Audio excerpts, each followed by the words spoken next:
Tem 2 momentos que você diz que não precisaria chegar ao ápice para ser feliz. Felicidade para a gente, em filosofia, seria um estado de paz de consciência, de coincidir com os nossos princípios, com os nossos valores, muito profundo.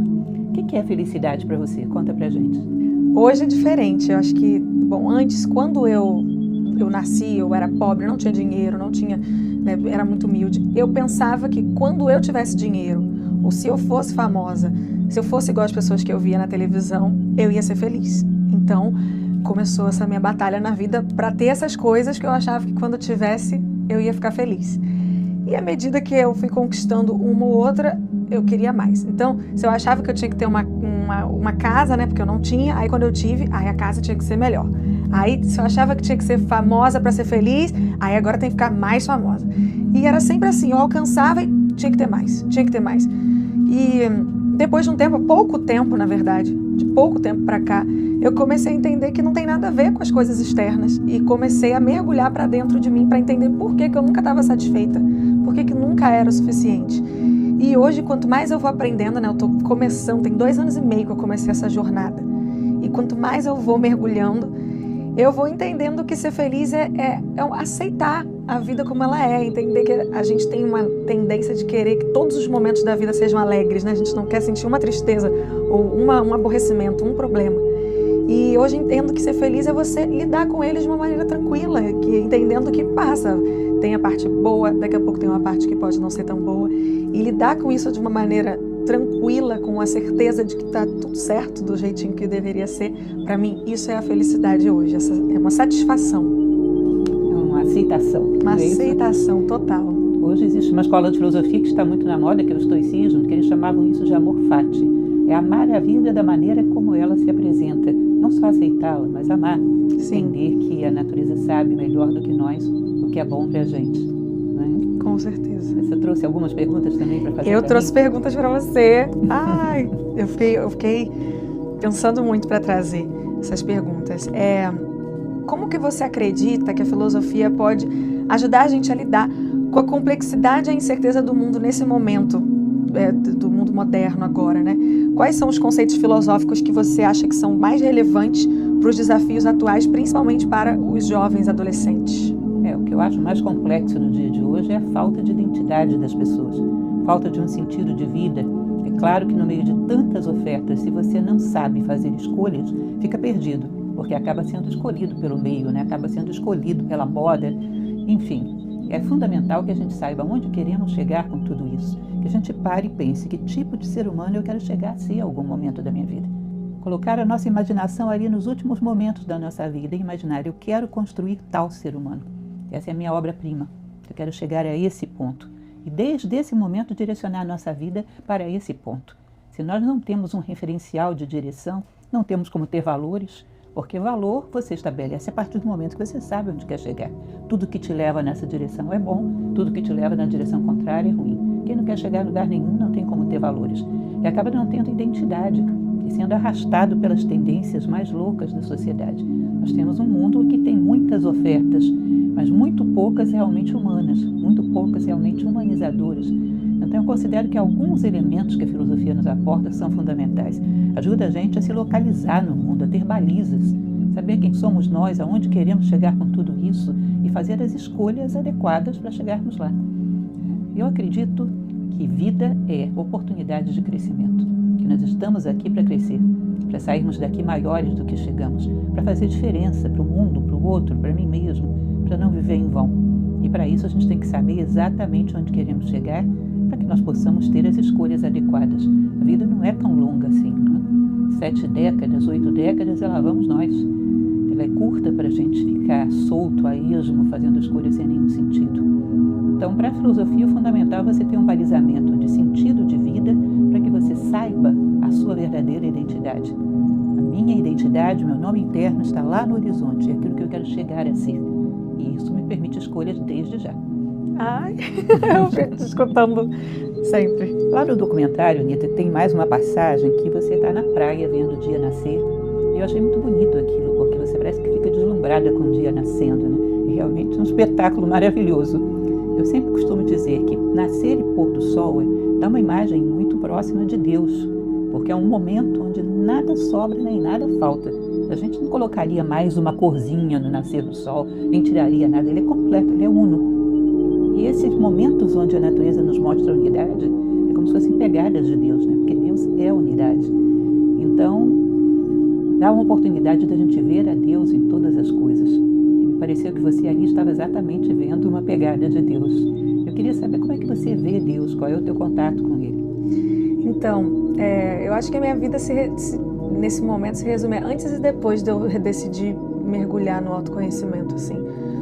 Porque antes, quando eu tinha essa impressão de Deus homem que julga, que está ali esperando os nossos erros, eu vivia sempre assim, nesse lugar de não liberdade, né, de julgamento comigo mesma, ou de não aceitação, ou muito medo de errar, ou ou vergonha, culpa, todos esses sentimentos que vêm quando você acha que tem alguém te julgando 24 horas em todas as suas ações.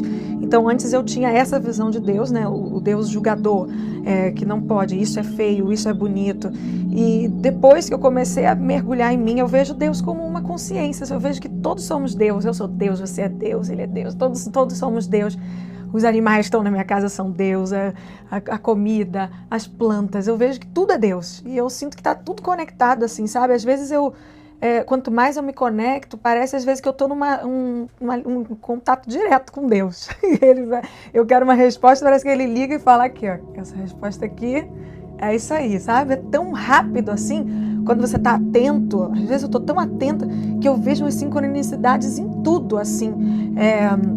Eu vou dar um exemplo, assim, para todo mundo, né? Nesse Natal, eu comprei uma casa nova, que foi uma sorte, assim. Apareceu essa casa, ela estava toda destruída e tal.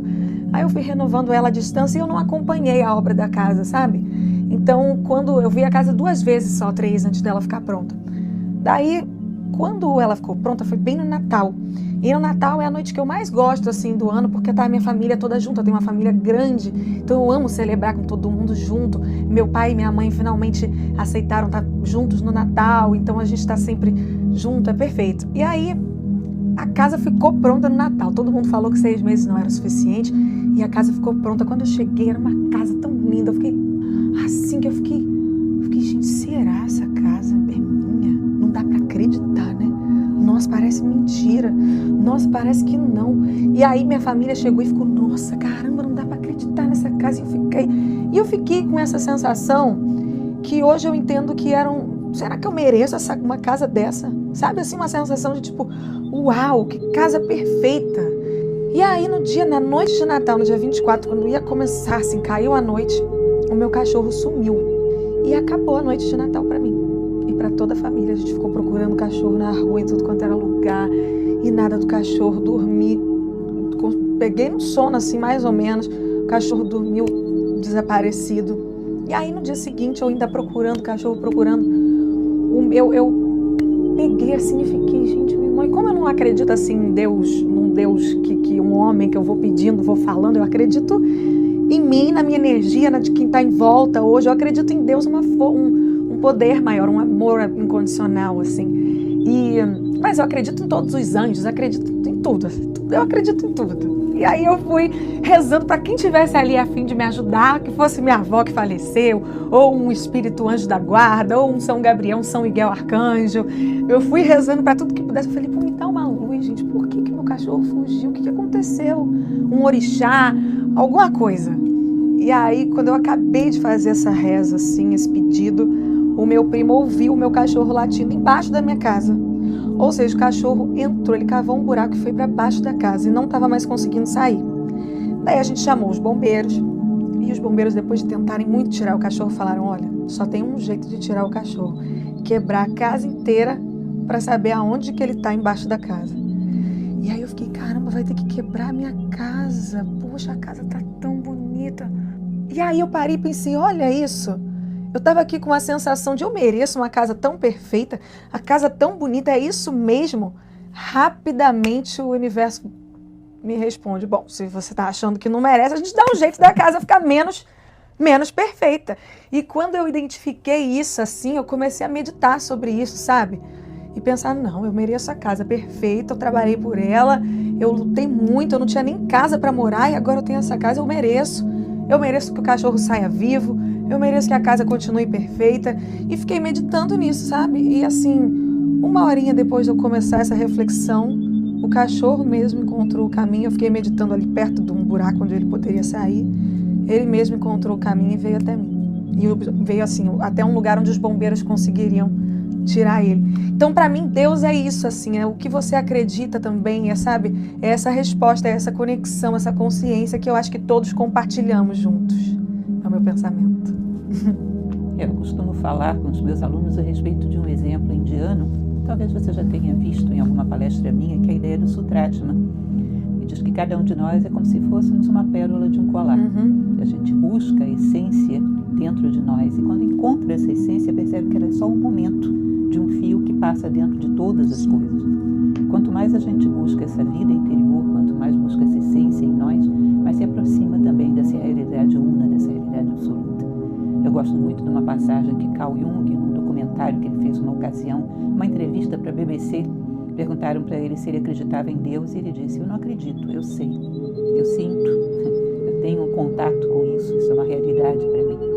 Eu acho essa uma experiência que eu busco sempre, manter essa realidade ao meu alcance, que a gente possa percebê-lo em todas as coisas e cada vez mais percebê-lo dentro de nós. Você acredita que a busca pela verdade e a busca pela felicidade são objetivos compatíveis? Como que a filosofia pode ajudar a equilibrar essas duas buscas? Verdade, a busca pela verdade e pela felicidade para a filosofia são uma coisa só. A gente pode considerar que cada ser se realiza sendo aquilo que é. Então, por exemplo, uma planta se sente feliz se você rega ela, coloca no sol num determinado horário do dia, no horário adequado, ela está feliz. Um animal, ele é feliz realizando seus instintos de sobrevivência, de perpetuação da espécie, tanto alimentado, ele está bem, está feliz. Um ser humano, a felicidade dele reside exatamente na sabedoria, que é o conhecimento da verdade. Valores, virtudes, sabedoria, isso é felicidade para nós. Nós encontramos felicidade no dever cumprido, no fato de que cada decisão nossa leva em consideração mais gente do que simplesmente a nossa pele. Nós encontramos felicidade e no final do dia percebemos que tivemos um dia digno de um ser humano. O meu dia de hoje foi digno de um ser humano, foi coerente com aquilo que a natureza espera de um ser humano. Isso é felicidade para a visão da filosofia. Kant, inclusive, ele tem uma passagem que ele diz uma coisa muito interessante, que você deve buscar o dever, que a felicidade vir como um subproduto. Porque se você busca a felicidade mesmo como fim, você vai querer a felicidade a qualquer preço. E tem os preços que são caros demais para pagar, né? Pode ser em detrimento do sofrimento do outro, pode ser em detrimento do mal do outro. Então você busca o dever, busca fazer aquilo que se espera de um ser humano. E a felicidade vem como um subproduto. Então a busca da verdade basicamente é a felicidade. Para um ser humano é.